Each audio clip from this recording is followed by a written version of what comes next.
సినీ నటుడు అక్కినేని నాగార్జునకు చెందిన కన్వెన్షన్ ను హైడ్రా బృందం కూల్చివేస్తుంది. మాధాపూర్లో భారీ బందోబస్తు మధ్య కన్వెన్షన్ కూల్చివేతను అధికారులు చేపట్టారు. తుమ్మిడి చెరువును కబ్జా చేసి ఈ నిర్మాణం చేపట్టారని ఆరోపణలు ఉన్నాయి. 3.5 ఎకరాలు కబ్జా చేసి కన్వెన్షన్ ను నిర్మించారని అధికారులకు ఫిర్యాదులు వచ్చాయి.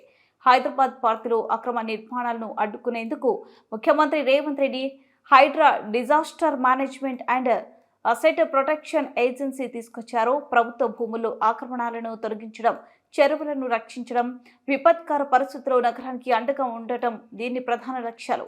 ఇది కబ్జాదారుల వెన్నులో వణుకు పుట్టిస్తుంది. నిత్యం ఏదో ఒక చోట అధికారులు ఆక్రమణలను కూల్చివేస్తున్నారు.